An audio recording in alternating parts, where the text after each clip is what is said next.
How you doing, YouTube? This is Quentin Avery giving you a whole new Bible study.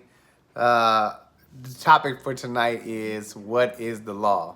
Continuing the series and ask questions. What is the question is what is the law?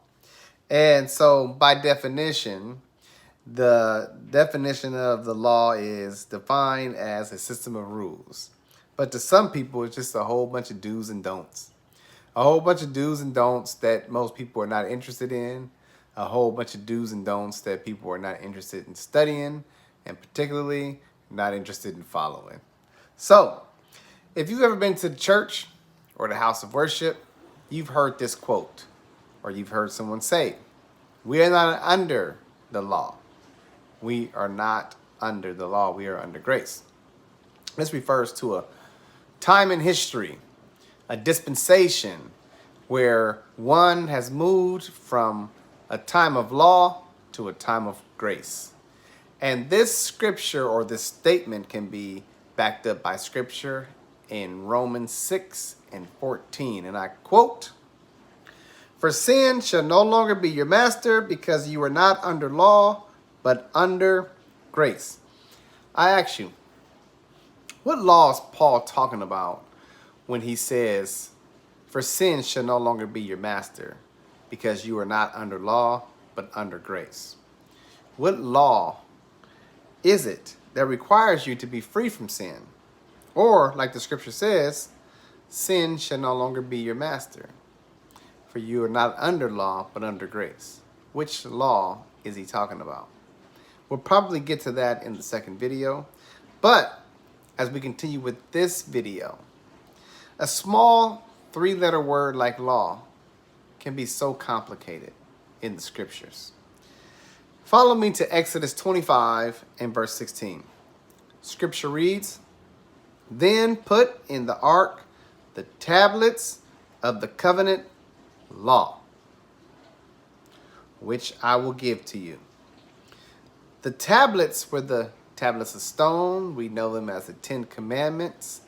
And they were inscribed with the very finger of God. And now I introduce to you covenant law. Whenever you are studying the Bible, reading the Bible, and you see the word law, always ask yourselves, what law is that? Which law is that? Follow me to Deuteronomy 31, verse 24 to 26. After Moses finished writing in a book the words of this law, from beginning to end, he gave this command to the Levites who carried the ark of the covenant of the Lord. "Take this book of the law and place it beside the ark of the covenant of the Lord your God. There it will remain as a witness against you." Now, the covenant law, which was the 10 Commandment tablets of stone that the Creator wrote with his divine finger, was law. And it was inside of the ark, which is a wooden chest, different than Noah's ark.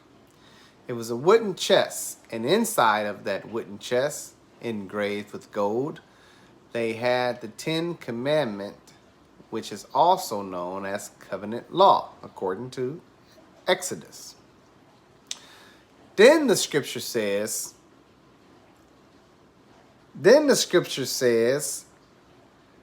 after Moses finished writing in a book the words of this law, let you know we talking about a particular law, he placed that book on the side of the ark, different law. So always ask yourself, when you see the word law in the scriptures, which law is that? All right, now, within this book of the law of Moses, you're going to have ceremonial laws, civil laws, dietary laws, and moral laws, all laws given to Moses from the Creator. Moses was our mediator. So, According to Psalms, the 19th number and 7 and 9, it talks about the law. It also breaks down the law. It says, the law of the Lord is perfect, refreshing to the soul. The statutes of the Lord are trustworthy, making wise the simple. The precepts of the Lord are right, giving joy to the heart. The commands of the Lord are radiant, giving light to the eyes. The fear of the Lord is pure, enduring forever. The decrees of the Lord are firm, and all of them are righteous. All of these are law, from statute, from precept to decree to law, but they're broken down and mean different things. The law is perfect and refreshing to the soul. Statutes are trustworthy, making wise the simple. The precepts are right.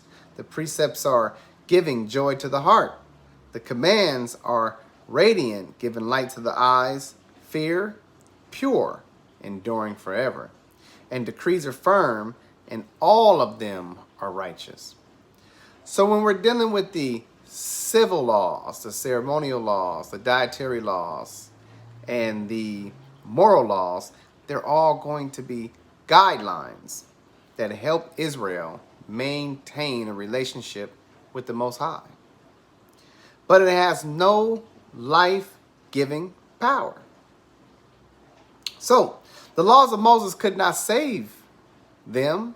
The laws of Moses could not save us. They were actually powerless and showed us a dirty reflection in the mirror.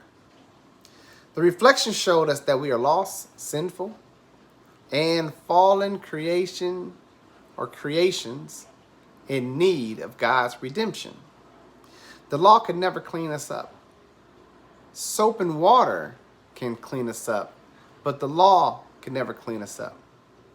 So, the law reflects a sinful state which only Christ can clean up.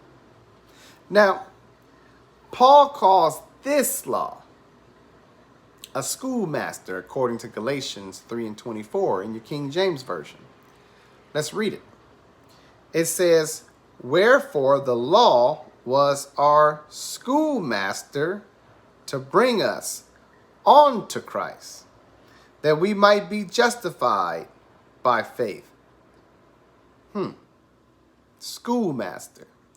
God is providing the law to educate us about his son Jesus and our need for his son Jesus. Almost everything in the law points to Jesus as our prophet, our priest, and king.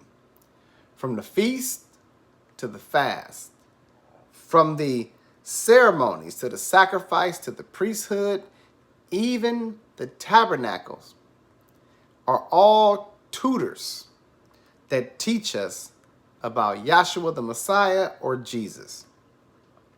Something that tutors us about Jesus has to be important. Yet, we are all taught to stay away from the law.